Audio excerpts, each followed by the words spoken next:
बच्चों, आज मैं आपसे कक्षा 12 व्यवसाय अध्ययन के अध्याय 1 प्रबंध की प्रकृति एवं महत्व के बिंदु, प्रबंध के स्तर एवं कार्य पर चर्चा करूंगा। देखिए, गत वीडियो में हमने देखा प्रबंध एक संगठन के हर स्तर पर किया जाने वाला कार्य है, उसके हर विभाग में किया जाने वाला कार्य है।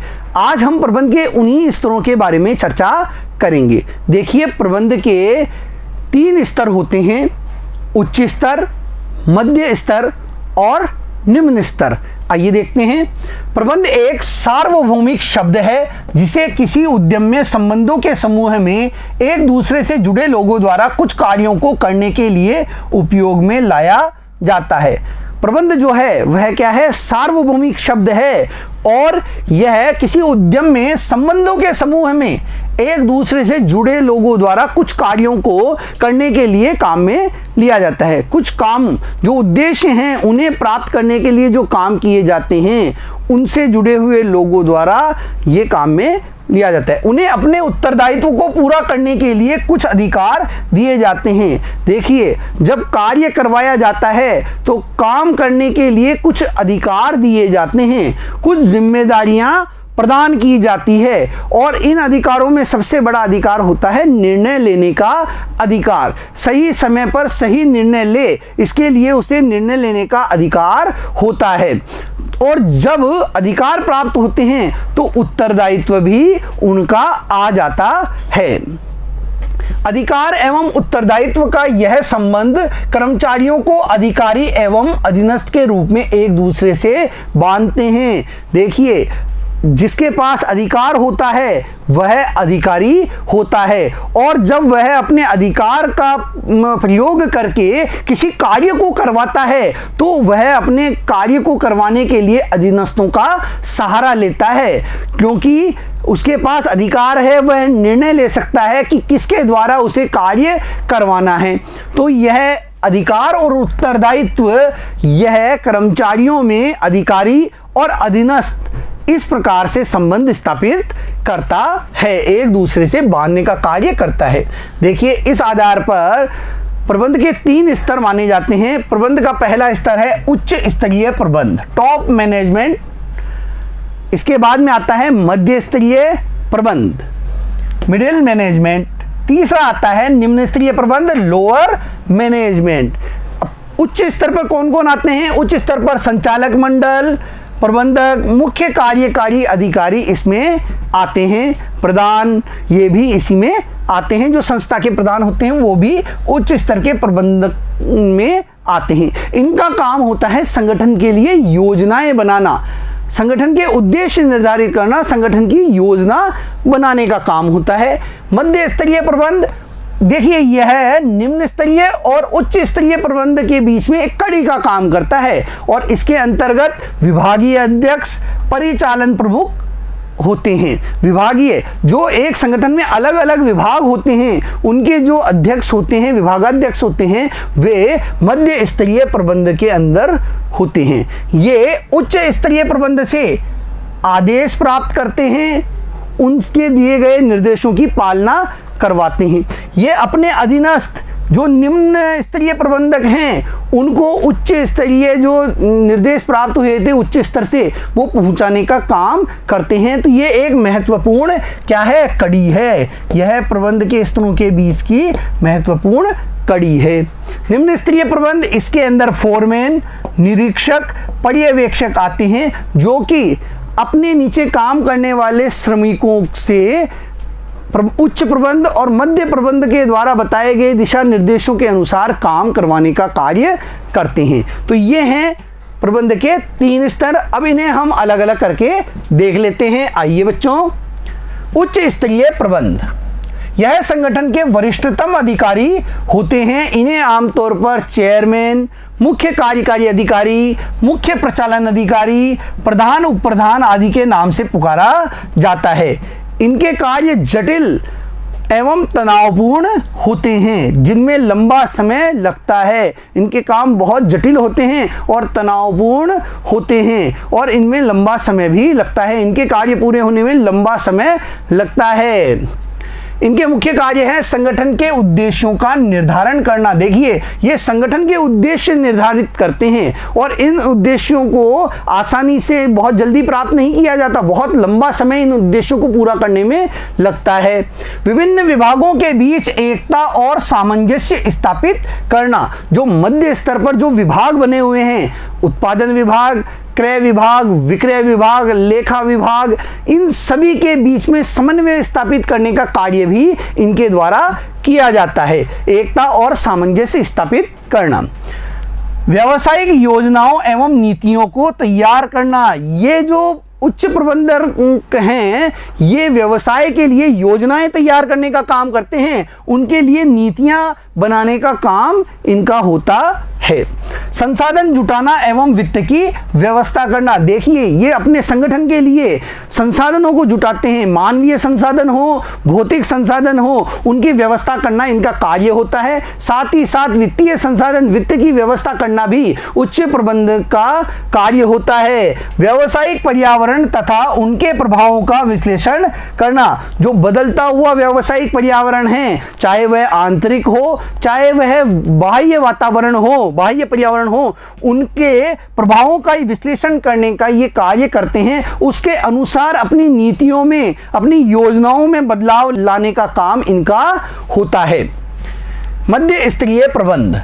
देखिए, ये उच्च स्तरीय प्रबंधकों एवं निम्न स्तरीय प्रबंधकों के मध्य कड़ी होते हैं, दोनों के बीच कड़ी के रूप में कार्य करते हैं। ये विभाग प्रमुख, परिचालन प्रमुख आदि होते हैं। ये उच्च प्रबंधकों के अधीनस्थ होते हैं। ये क्या होते हैं? जो उच्च प्रबंधक होते हैं और निम्न प्रबंधक हैं, उनके बीच में कड़ी का कार्य करते हैं। कड़ी के रूप में कौन होता है? मध्यम स्तर के जो प्रबंधक हैं वो होते हैं। ये इनके बीच में आदेश यहाँ से यहाँ पहुँचाएंगे, उच्च स्तर से प्राप्त करेंगे, नीचे पहुँचाएंगे, और निम्न स्तर के जो शिकायतें हैं, सुझाव है, उन्हें ये मध्यम स्तर के जो अधिकारी हैं ये उच्च स्तर पर पहुँचाने का कार्य करते हैं। तो ये एक कड़ी के रूप में काम करते हैं।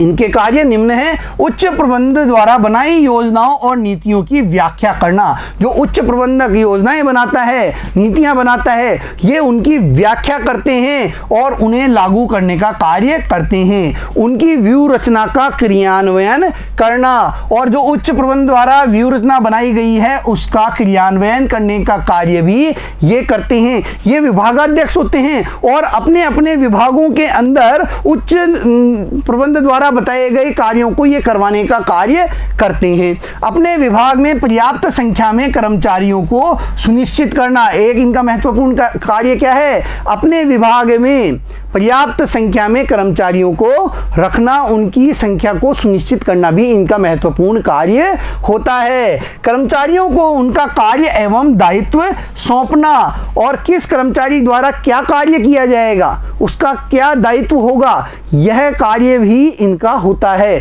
विभागाध्यक्ष, परिचालन प्रमुख जो होता है वह अपने अधीनस्थ कर्मचारियों को काम सौंपता है, उनके दायित्व सौंपने का कार्य करता है। संबंधित विभागों का मार्गदर्शन या नेतृत्व करना। ये अपने से जुड़े विभाग का मार्गदर्शन करते हैं, उन्हें नेतृत्व प्रदान करने का कार्य करते हैं, उन्हें आगे बढ़ाने का कार्य करते हैं। कर्मचारियों को प्रेरित करना। ये अपने अधीनस्थ कर्मचारियों को प्रेरित करते हैं अच्छा कार्य करने के लिए, संगठन के लक्ष्यों को पूरा करने के लिए, उद्देश्यों की प्राप्ति के लिए ये उन्हें समय समय पर प्रेरित करते रहते हैं, मोटिवेट करते रहते हैं। अगला है निम्न स्तरीय प्रबंध, पर्यवेक्षीय प्रबंध, प्रचालन प्रबंध। देखिए, इसमें फोरमैन, निरीक्षक और पर्यवेक्षक आते हैं। ये उच्च प्रबंध एवं मध्य प्रबंध के दिशा निर्देश के अनुसार काम करते हैं। जिस प्रकार उच्च प्रबंध और मध्य प्रबंध ने दिशा निर्देश जारी करता है, उसी अनुसार ये काम करते हैं और अपने अधीन काम करने वाले कर्मचारियों से कार्य करवाते हैं। इनके अधिकार एवं कर्तव्य उच्च प्रबंधकों द्वारा बनाई गई योजनाओं द्वारा निर्धारित होते हैं। इनके क्या अधिकार हैं, क्या कर्तव्य हैं, ये उच्च प्रबंध द्वारा बनाई गई योजनाओं के अनुसार तय होते हैं कि इन्हें कितने अधिकार प्राप्त हैं, इनके क्या क्या कर्तव्य हैं। इनके मुख्य कार्य हैं मध्य स्तरीय प्रबंधकों के दिशा निर्देशों को कर्मचारियों तक पहुंचाना। जो दिशा निर्देश मध्य स्तर के प्रबंध से प्राप्त हुए हैं इन्हें उसे कर्मचारियों तक पहुंचाना इनका पहला कार्य होता है, उसके अनुरूप कार्य करवाना इनका कार्य है। दूसरा, कर्मचारियों में अनुशासन बनाए रखना एवं उन्हें परिश्रम करने के लिए प्रेरित करना। देखिए, कर्मचारियों में अनुशासन बनाए रखना, साथ ही साथ उन्हें परिश्रम करने के लिए प्रेरित करना भी इनका महत्वपूर्ण कार्य होता है। ये सीधे तौर पर श्रमिकों से जुड़े होते हैं, कर्मचारियों से जुड़े होते हैं, इसलिए इनकी जिम्मेदारी बहुत बढ़ जाती है कि ये संगठन के उद्देश्यों को पूरा करवाने के लिए कर्मचारियों को प्रेरित करें, उन्हें परिश्रम करने के लिए मोटिवेट करते रहें। कर्मचारियों को सुझाव देना तथा उनकी समस्याओं को हल करना भी इनका एक महत्वपूर्ण कार्य है। कर्मचारियों के सामने जब कोई समस्या आती है तो वो इन फोरमैन के पास, निरीक्षक के पास या पर्यवेक्षक के पास आते हैं और इनसे सलाह लेते हैं। तो इनका यह कर्तव्य है, कार्य है कि ये उनकी समस्याओं को दूर करने का प्रयास करें। कर्मचारियों के लिए जरूरी उपकरणों की व्यवस्था करना तथा उन्हें उचित कार्य वातावरण प्रदान करना भी इनका महत्वपूर्ण कार्य है। उनके लिए समुचित उपकरणों की व्यवस्था करना और सही कार्य दशाएं उपलब्ध हो, इसके लिए भी इन्हें कार्य करना होता है। उत्पाद की गुणवत्ता बनाए रखना, माल की हानि को कम रखना एवं सुरक्षा स्तर को बनाए रखना भी इनका कार्य है। क्वालिटी मेंटेन रखना भी इनका कार्य होता है और हानि को किस प्रकार कम से कम किया जाए यह भी इनका कार्य होता है। बच्चों, अब हम देखते हैं प्रबंध के कार्य। देखिए, जो ये प्रबंध के कार्य हैं ये सर्वव्यापी हैं, सभी जगह होते हैं, चाहे संगठन छोटा हो या बड़ा हो, चाहे संगठन की प्रकृति किसी भी प्रकार की हो, सभी जगह प्रबंध के कार्य होते हैं। यहाँ तक कि हमारे परिवार में यदि कोई कार्यक्रम आयोजित होता है तो वहाँ भी ये कार्य देखने को मिल जाते हैं। देखिए, यदि हमारे घर में कोई कार्यक्रम आयोजित हो रहा है तो हमारे परिवारजन सबसे पहले उसकी रूपरेखा बनाते हैं, उसकी योजना बनाते हैं कि कार्य कैसे होगा, किस प्रकार से किया जाएगा, किसके द्वारा किया जाएगा। और जब योजना बन जाती है, रूपरेखा बन जाती है, तो कार्यों का बंटवारा किया जाता है। कार्यों का क्या है? बंटवारा किया जाता है। किस काम को कौन करेगा, कौन किस कार्य को करने के लिए अच्छा है, उससे वह कार्य करवाया जाता है।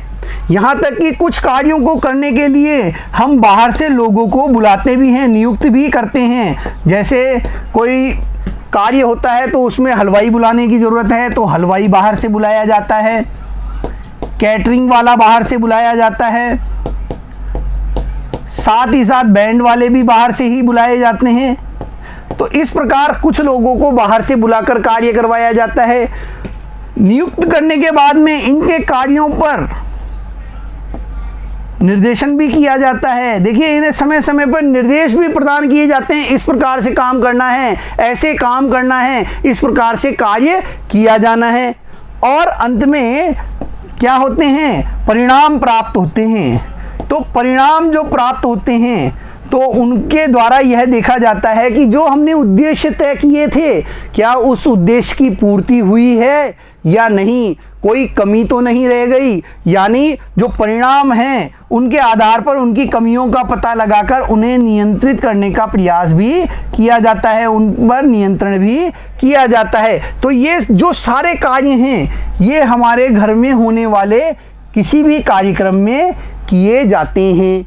ये हर संगठन में होते हैं, वहाँ पर हर जगह नियोजन भी होता है, योजना भी बनाई जाती है, उसके बाद में कार्यों का बंटवारा भी होता है, संगठित किया जाता है, उसके बाद में नियुक्ति की जाती है, सही काम के लिए सही व्यक्ति की नियुक्ति कर दी जाती है, उसके बाद में निर्देशन का कार्य होता है, नियंत्रण का कार्य होता है। ये सारे कार्य एक साथ चलने वाले कार्य होते हैं, किसी भी संगठन में लगातार चलते रहते हैं। आइए देखते हैं, प्रबंधक सबसे पहले योजना को निर्माण करता है, फिर संगठन बनाता है। देखिए सबसे पहले वह क्या करेगा, योजना का निर्माण करेगा और उसके बाद में वह संगठन बनाएगा, वह उसके अनुसार कामों का बंटवारा करेगा। तत्पश्चात नियुक्तिकरण करता है और निर्देशन करता है। देखिए फिर नियुक्तिकरण करेगा और लोगों को नियुक्त करेगा, निश्चित काम करने के लिए विशेषज्ञ लोगों की भर्ती करेगा, उसके बाद में उनका निर्देशन भी करेगा, उनसे संगठन के उद्देश्यों को पूरा करने के लिए निर्देश समय समय पर प्रदान करता रहेगा। प्रबंधक के ये कार्य एक दूसरे से जुड़े हुए हैं, ये जो भी कार्य हैं ये एक दूसरे से जुड़े हुए हैं। देखिए प्लानिंग, ऑर्गेनाइजिंग संगठन, स्टाफिंग नियुक्तिकरण, डायरेक्शन निर्देशन, कंट्रोलिंग नियंत्रण, ये सभी एक दूसरे से जुड़े हुए हैं और निरंतर चलते रहने वाले कार्य हैं। सबसे पहले नियोजन, देखिए यह प्रबंधक का सबसे पहला कार्य होता है। सबसे पहले कोई भी काम हम करें उसकी योजना बनानी पड़ती है, कैसे किया जाएगा, किसके द्वारा किया जाएगा, कब किया जाएगा, कौन सा कार्य कौन करेगा, ये सारी पहले ही प्लानिंग की जाती है। प्रबंधक का सबसे पहला कार्य नियोजन है, क्या करना है, कैसे करना है, कौन सा काम किसके द्वारा किया जाना है, इसका निर्णय पहले करना प्रबंधक का पहला कार्य है। हम कोई भी लक्ष्य निर्धारित करते हैं अपने लिए तो उस समय पहले प्लानिंग करते हैं। लक्ष्य निर्धारण करने के साथ साथ हम क्या करने लगते हैं, प्लानिंग करने लगते हैं, कैसे करेंगे, किस प्रकार करेंगे, कब करेंगे, सारी योजना पहले ही बना ली जाती है। इसका अर्थ है उद्देश्यों को पहले से ही निश्चित करना एवं दक्षता से एवं प्रभावी ढंग से प्राप्त करने के लिए मार्ग निर्धारित करना। जो उद्देश्य हैं उन्हें पहले से ही निर्धारित कर लेना और उन्हें प्राप्त करने के लिए कौन सा मार्ग हम अपनाएंगे, किस प्रकार से कार्य करेंगे, यह सब कुछ काय में आता है, नियोजन में आता है। यह कहलाती है प्लानिंग। इसके बाद है संगठन। नियोजन के बाद प्रबंधक का सबसे महत्वपूर्ण कार्य कार्यों को पहचान कर उनको बांटना है। देखिए महत्वपूर्ण कार्य क्या है, कार्यों को पहचान कर उनको बांटना है। काम क्या है उसकी पहचान की और फिर उसको करने वाले से वह करवाया जाता है, उसको वह काम दिया जाता है। कर्तव्यों का निर्धारण करना तथा यह निर्धारित करना कि कौन किससे आदेश लेगा और किसके प्रति जवाबदेह होगा। देखिए संगठन के अंतर्गत ये कार्य होता है कि भाई कौन किससे आदेश लेगा, भाई ये व्यक्ति है, इसे कार्य दिया गया, अब यह कार्य को करेगा तो इसका कर्तव्य क्या होगा, साथ ही साथ यह किससे आदेश लेगा, इसे कौन व्यक्ति आदेश देगा, साथ ही साथ इसकी जिम्मेदारी, जवाब किसको देगा, ये इसकी जवाबदारी किसके प्रति होगी, ये सब कुछ पहले से ही निर्धारित कर लिया जाता है और यह संगठन के अंतर्गत आता है। आवश्यक क्रियाओं को संगठित करना, योजनाओं के निष्पादन के लिए संगठन के ढांचे को स्थापित करना। इसका अभिप्राय सामूहिक उद्देश्यों की प्राप्ति के लिए विभिन्न अंगों में मैत्रीपूर्ण समायोजन करना है। जो अलग अलग अंग हैं, जो अलग अलग विभाग हैं, उनमें क्या है, समायोजन स्थापित करना इसके अंतर्गत आता है। उसे कहते हैं संगठन, यानी संगठित करना।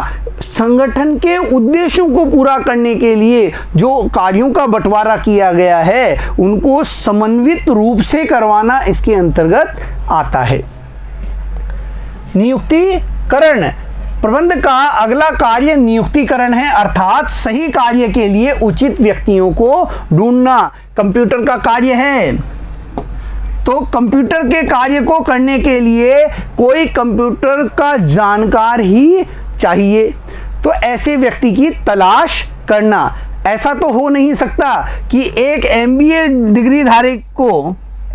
डिग्रीधारी को मजदूरी करवाई जाए और एक अनपढ़ जो व्यक्ति है उसे ले जाकर प्रबंधन का कार्य सौंप दिया जाए या फिर उसे लेखांकन का कार्य सौंप दिया जाए। ऐसा तो संभव नहीं होता। जो व्यक्ति है जिस काम को कर सकता है उस काम में ही उसे लगाया जाता है, उसके लिए ही उसे नियुक्त किया जाता है। तो सही कार्य के लिए उचित व्यक्तियों को, सही व्यक्तियों को ढूंढना नियुक्तिकरण में आता है। संगठन में सही स्थान पर सही समय पर सही व्यक्तियों की उपलब्धता हेतु योग्य कर्मचारियों की भर्ती करने, प्रवर्तन, वृद्धि इत्यादि का निर्णय करने, कार्य का निष्पादन, मूल्यांकन एवं कर्मचारियों का व्यक्तिगत रिकॉर्ड बनाए रखने व उन्हें प्रशिक्षण देना है। देखिए इसके अंतर्गत क्या आता है, भर्ती करने का कार्य, उनका प्रवर्तन करना, उन्हें आगे बढ़वाना, वृद्धि करना इत्यादि का निर्णय लेना कि भाई इसके लिए कौन क्या करेगा, कौन भर्ती का काम करेगा, किसको भर्ती किया जा रहा है, इससे संबंधित निर्णय लिया जाना, और जो भर्ती किए गए कर्मचारी हैं उनके कार्यों का निष्पादन करना, साथ ही साथ उनके कार्यों का मूल्यांकन करना व कर्मचारियों के जो रिकॉर्ड हैं उनको रखने का कार्य भी इसके अंतर्गत किया जाता है। कई संगठनों में इस कार्य के लिए HR डिपार्टमेंट होता है जो कि नियुक्ति का कार्य करता है, लोगों को ढूंढता है और उन्हें नियुक्त करने का कार्य करता है। निर्देशन, अगला कार्य है निर्देशन। देखिए निर्देशन का कार्य कर्मचारियों को नेतृत्व प्रदान करना, मार्गदर्शन प्रदान करना, उन्हें प्रभावित करना, काम के लिए अभिप्रेरित करना, उनका पर्यवेक्षण करना एवं उनके साथ उचित संप्रेषण बनाए रखना है। उन्हें समय समय पर संगठन के उद्देश्यों को पूरा करने के लिए प्रेरित करना है। इसके अंतर्गत देखिए नेतृत्व प्रदान किया जाना, जो प्रबंध है वह कर्मचारियों को नेतृत्व प्रदान करता है, लीडरशिप प्रदान करके वह उन्हें आगे बढ़ाने के लिए लगातार प्रयासरत रहता है। वह मार्गदर्शन प्रदान करने का कार्य करता है और उन्हें प्रभावित करके उन्हें आगे बढ़ने के लिए मोटिवेट करता है। काम के लिए अभिप्रेरित करना व उनका पर्यवेक्षण करना, उनका निरीक्षण करने का कार्य इसके अंतर्गत आता है। साथ ही साथ वह उनसे उचित संप्रेषण भी बनाए रखता है। आपने टाटा कंपनी के बारे में सुना होगा। देखिए टाटा कंपनी के जो मालिक हैं रतन टाटा, वो समय समय पर अपने कर्मचारियों से संपर्क करते रहते हैं, वो उनके साथ संप्रेषण करते रहते हैं और इसके कारण कर्मचारी भी लगातार उनसे प्रेरित होते रहते हैं, आगे बढ़ने का कार्य करते रहते हैं, संगठन को आगे ले जाने का कार्य वो करते रहते हैं। तो निर्देशन भी प्रबंध का महत्वपूर्ण कार्य है। अगला है नियंत्रण। संगठन के लक्ष्यों को प्राप्त करने के लिए संगठन कार्य के निष्पादन के स्तर निर्धारित करता है। देखिए लक्ष्य निर्धारित किए जाते हैं, लक्ष्य निर्धारित कर लिए जाते हैं कि भाई हमारे को ये परिणाम प्राप्त करने हैं, हमें एक वर्ष में 1,00,000 वस्तुओं का क्या करना है, उत्पादन करना है। ये परिणाम हमने, यानी ये हमारे क्या हैं, वांछित परिणाम हैं। ये हमने लक्ष्य निर्धारित कर लिया कि हमें एक वर्ष के अंत में जाते जाते 1,00,000 पीस का उत्पादन करना है। अंत में जब हमारे परिणाम आते हैं जो कि वास्तविक परिणाम होते हैं, उन परिणामों, देखिए जो वास्तविक परिणाम होते हैं, जैसे मान लीजिए 90,000 का उत्पादन हम कर पाए वर्ष के अंत में, तो जो ये वास्तविक परिणाम आए हैं और जो वांछित परिणाम थे इनके बीच में अंतर किया जाता है। इनके बीच में क्या किया जाता है, अंतर किया जाता है। यहाँ इस उदाहरण में 10,000 पीस का उत्पादन क्या हुआ, कम हुआ। अब जो ये कमी आई है ये किस कारण से आई है, क्यों आई है, यानी वास्तविक परिणामों और वांछित परिणामों में अंतर करके जो कमी आती है उसके कारणों का पता लगाना और आगे के लिए उसमें सुधारात्मक उपाय करना, ये नियंत्रण के अंतर्गत आता है।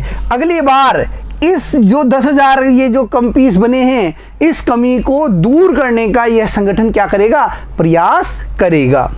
वास्तविक निष्पादन को नियोजित निष्पादन से तुलना करना। नियोजित मतलब वांछित, जो हमें चाहिए था।